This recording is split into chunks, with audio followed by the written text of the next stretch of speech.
కేజ్రీవాల్ గురించి మరి విన్న కొద్దీ మరిన్ని వాస్తవాలు ముందుకు వస్తున్నాయి.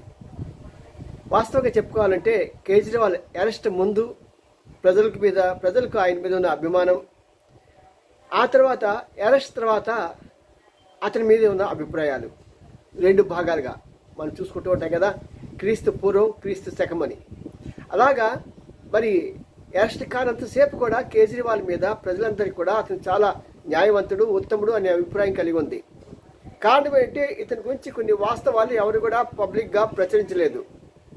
కానీ ఇప్పుడు ఒక్కొక్కటి బయటకు వస్తున్నాయి. కారణం ఏంటంటే ఇతనికి 130 కోట్ల రూపాయలు ఫండింగ్ ఇచ్చా అని చెప్పి పన్ను అమెరికాలో స్టేట్మెంట్ ఇవ్వడం జరిగింది. 2019లో ఇచ్చాట.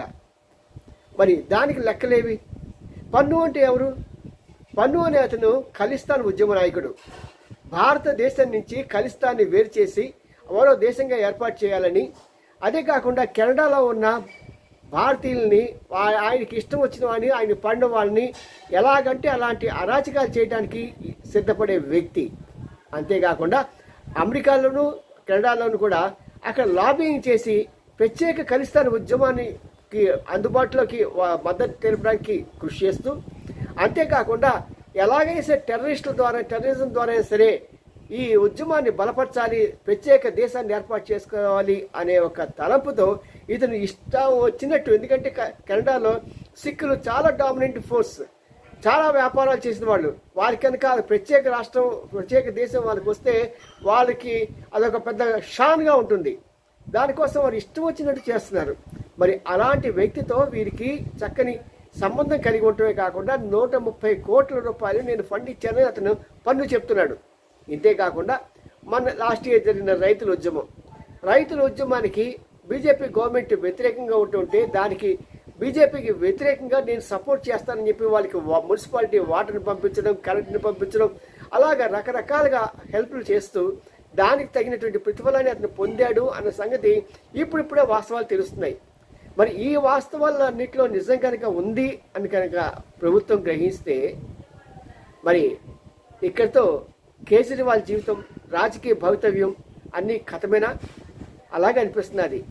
కానీ ఉన్న కొద్దీ కూడా తవ్విన కొద్దీ కూడా, ఎందుకంటే అతనికి నుంచి విడిపోయిన వ్యక్తి కూడా ఒక అతను ఇతని గురించి వెళ్ళేటప్పుడు ఇదే కామెంట్ చేశాడు, ఈ ఖలిస్తాన్ నాయకులతో నువ్వు ఎందుకు మాట్లాడుతున్నావయ్యా అంటే ఏదో క్యాజువల్గా మాట్లాడుతున్నానులే అనే ఆ మాట అంటం మూలంగా అతను చాలా కలత చెంది దేశ విద్రోహులతో మాటలేంటి అని చెప్పి బయటకు వచ్చేసినట్టు తెలుస్తున్నది. మరి ఇలాంటివన్నీ సంఘటనలు జరుగుతూ ఉండగా మరి కేజ్రీవాల్ ఇక బయటకు వస్తాడా? దేశ విద్రోహులతో జత కలిపి అది ఒక రాజకీయంగా తన బలపడటానికి, లేకుంటే ఒక ప్రభుత్వాన్ని తను ఏర్పాటు చేయడానికి ఉపయోగించే ఇది లక్ష్యం ఉన్న కేజ్రీవాల్ రేపటి రోజున దేశాన్ని ముక్కలు చేయడా?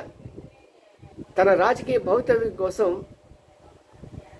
అటుపక్క కెనడాలో ఉన్న ఈ పన్ను వర్గీయులందరికీ సహాయపడుతున్న ఈ వ్యక్తి రేపటి రోజున చైనా సహాయం తీసుకుని అరుణాచల్ ప్రదేశ్ ఇవన్నీ ముక్కలుగా చేయడానికి ఎందుకు వెనకాడడం? మరి ఇలాంటి పరిస్థితి ఉంటే కేజ్రీవాల్కి ఇంకా ఈ జన్మలో బయట రావడానికి అవకాశం లేదనిపిస్తున్నది. ఏదేమైనా సరే నిఘా వర్గాలు, సిఐఏ, మన ఇంటెలిజెన్స్ బ్యూరో ఇవన్నీ కూడా వాటి గురించి దర్యాప్తు చేయాలి. ఇంకో విషయం మర్చిపోయాను, సిఐఏ వాళ్ళతో ఇతనికి సంబంధాలు ఉన్నాయని తెలుస్తున్నాయి. ఎందుకోసమే మన ఈ మధ్య జర్మనీ వాళ్ళు కూడా ఇతను అరెస్ట్ అయినప్పుడు మేము రాజకీయ పరిణామాలు చూస్తున్నాం, కేజ్రీవాల్ని అరెస్ట్ చేయడం చాలా దారుణం, తప్పు అని చెప్పి అంటాం కూడా మనం విన్నాం. మన దేశంలో సంగతులకి జర్మనీకి సంబంధం ఏంటండి? వాళ్ళ దేశంలో ఉన్న వాటిని మనం ఏమైనా అడుగుతున్నామా? వాళ్ళ దేశంలో రాజకీయంగా ఏమైనా అరెస్ట్ చేసింది అడుగుతున్నామా?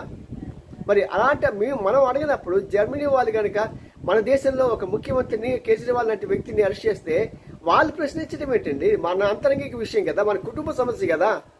అంటే వాళ్ళకి వీళ్ళకి ఏదో లింక్ ఉంది అని ఎక్కడో కొడుతున్నది. చూద్దాం ఎక్కడ ఏది కొడుతుందో, ఏదేమవుతుందో, ఎవరు కొడుతుందో అనేది. మీకు ఈ వీడియో నచ్చితే లైక్ చేయండి, షేర్ చేయండి, అంతకన్నా మీదగా పక్కన ఉన్నటువంటి బెల్ ఐకాన్ నొక్కండి. అన్నిటికన్నా మీదగా మీరు సబ్స్క్రైబ్ చేయడం మాత్రం మర్చిపోకండి. సబ్స్క్రైబ్కి ఛార్జెస్ ఏమి లేవండి, ఫ్రీ. మరి మర్చిపోకండి. మీ గుడిగంటల TV9 and Ramji, senior journalist and news analyst. Bye.